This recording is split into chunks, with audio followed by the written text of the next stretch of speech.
Hi, welcome to the Listen Up Girl podcast. I'm your host, Zach Randles-Friedman. Today is Sunday, July 19th, 2026. It is a big day today, and I do mean big. We've got 7 stories, including one literally happening today at MetLife Stadium in New Jersey. We've got a surprise policy reversal from the Orange Convicted Felons Administration, a trans janitor in Kansas being hunted for using the bathroom, a full-scale crisis unfolding in Indonesia, a leather bar that beat a billionaire, and a gay politician in Germany who crashed out spectacularly, and J.K. Rowling doing something so unhinged it can barely seem real to us. So let's get into it, starting with the Orange Convicted Felons. HHS quietly shelves the hospital trans care ban. So we're starting with something that doesn't happen a lot in the show, some actual good news out of this administration. The Orange Convicted Felons team has backed off of one of its most aggressive attempts to eliminate gender-affirming care for transgender youth nationally. Back in December, the Centers for Medicare and Medicaid Services announced a proposed rule that would have cut all Medicare and Medicaid funding to the hospital in the country that provides gender-affirming care to minors. Given that Medicare and Medicaid account for roughly 45% of hospital revenue, losing that funding would have been a death sentence for many institutions, and it would have wiped out trans youth health care even in the blue states. The rule is not being finalized. Now, let's not throw a parade yet, because experts are quick to note that not formally withdrawing the rule, the administration can keep it alive as a threat to continue pressuring hospitals even without finalizing it. But every major medical organization in the country pushed back hard, and this time the pressure worked. A win is a win, and we will take it. Now we go to Kansas University threatens trans janitor for using the bathroom. For a small piece of good news to something that will make your blood boil.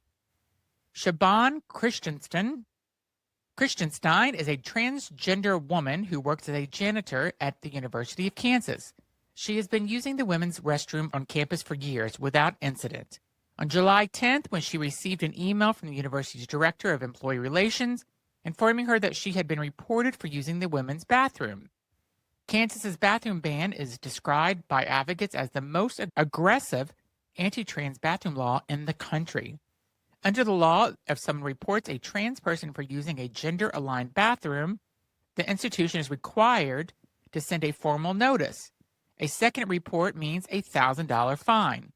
A third means a misdemeanor arrest, and the university itself faces $25,000 for a first violation and $125,000 for each one after that. Siobhan and her immediate reaction was complete shock and then fury. She doesn't know who reported her. She had done nothing wrong. She used the bathroom like she always has used. This is what bathroom legislation looks like in practice. Not protecting anyone, just punishing a janitor for existing. Disgusting. I don't know why people would do why would they report her? Seriously, let her use the bathroom. Next, Indonesia brands LGBTQ plus people a national security threat. So we need to talk about what is happening in Indonesia right now. Indonesian president signed a presidential regulation last October that classifies LGBTQ plus culture as a non-military threat to the nation, placed in the same category as terrorism, cybercrime, and narcotics. The regulation is part of the country's national defense framework through 2029. The regulation went largely unnoticed internationally until this month, when news broke that attacks on LGBTQ plus university students across Indonesia escalated significantly during Pride Month. Human Rights Watch reported that at least 10 public universities recently adopted discriminatory regulations and began cracking down on any discussion of gender and sexual diversity on campus. Students have been targeted, harassed, and physically assaulted. Amnesty International called the regulation a framework for state-sanctioned hostility, warning that it places LGBTQ plus Indonesians at immediate threat of discrimination and harassment both by government and civilian actors. Indonesia is the world's largest Muslim-majority country. Same-sex relations are already illegal in parts of the country, and now the government has handed every authority figure a document that says these people are a national threat. We cannot look away at this, and we'll keep bringing you more updates as we get them. Next, Phoenix Leather Bar beats the U-Haul billionaire. A win, and here it is. A Phoenix gay leather bar called Barracks has won its liquor license after an 8-hour hearing before the Arizona State Liquor Board. The owner has been trying to open up barracks in Phoenix Melrose neighborhood, historically the city's gay neighborhood, for years. The only formal ejection came from Stuart Schoen, heir to the U-Haul fortune, who owns the neighboring property and had been fighting the license for months, using legal filings, subpoenas, and arguments that queer leather culture itself was evidence of criminal intent. The board heard 8 hours of testimony. The neighborhood association, local business owners, and dozens of residents submitted letters in support. In the end, the board voted 5-1 to approve. The Hugh Hall heir has reportedly threatened a defamation lawsuit over news coverage of the story. The community showed up, the community won, and the bar is opening. Next, Germany's gay politician resigns over surrogacy hypocrisy. This is genuinely wild.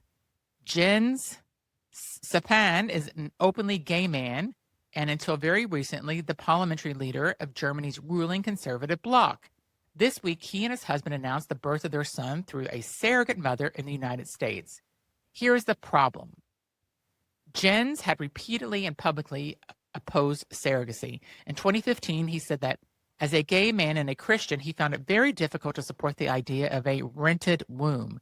He personally blocked efforts to legalize the practice while serving as health minister. And surrogacy is illegal in Germany. Contracts with surrogates are legally void, and the ban is part of his own party platform. After the announcement went viral and backlash exploded, including from his own party, Jens stepped down from his parliamentary leader role. He said he had come to realize that his personal happiness in starting a family was incompatible with my political office. He did not resign his parliamentary seat. You don't get to spend a decade banning something for everyone else and then use your wealth to access it privately abroad. That is just not hypocrisy. That is class privilege dressed up as conviction. Next, J.K. Rowling posts an Upskirt, a photo of a trans woman. So we need to talk about J.K. Rowling once again about what she did because it has to be said plainly. Rowling this week posted a photograph taken from below an upskirt angle of a trans woman who had declined to debate her. Her stated justification was that the woman was refusing to debate me. So to be clear, the woman had chosen not to engage. She walked away, and Rowling photographed her from below and posted it publicly. Trans advocates and legal experts immediately pointed out that sharing non-consensual photograph taken at the angle is a form of sexual harassment and potentially legal in several jurisdictions.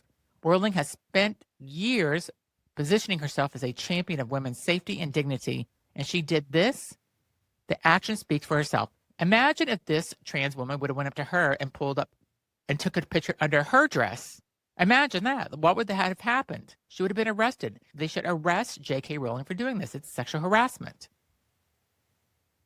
Next, Madonna is performing at the World Cup, and it's happening today. It may be happening as you're listening to this. So we're going to end today on something that is genuinely thrilling because it's happening today, and as many of you are listening to this. Today, for the first time in FIFA World Cup history, there is an official halftime show at the World Cup. And the headliners are Madonna, Shakira, BTS, Justin Bieber, and Burna Boy, performing together at MetLife Stadium in New Jersey, with the show curated by Chris Martin of Coldplay. Madonna is our icon, full stop. She showed up for the community during the AIDS crisis when the world looked away, and she has been a queer touchstone for decades. Through Vogue, through her advocacy, through her art, through her Confessions 2 album that just dropped this month, and it's still number one. She has had 5 decades of number one songs. Seeing her on the biggest stage in the world today, the most watched sporting event in history, is not just entertainment. It is a statement. It is the queen of pop at the peak of her powers, performing for billions of people. The show is airing on Fox Sports and Telemundo. If you're not already watching, go turn it on right now, and I'll wait. Thank you for listening to the Listen Up Girl podcast for Sunday, July 19th, 2026. 7 stories, a healthcare win. Will cautiously celebrate a trans janitor targeted for doing her job. A country branding its own people as a national threat. A leather bar that earned its license. A politician undone by its own hypocrisy. J.K. Rowling reminding us that she's an asshole. And Madonna performing at the World Cup. as you listen to this. Subscribe wherever you get your podcasts. Leave us a rating and a review because it genuinely helps people find us. Share this with someone who needs to stay informed, and find me on Instagram at @TheRealZachRe. See you tomorrow with more LGBTQ plus news. Thanks for listening.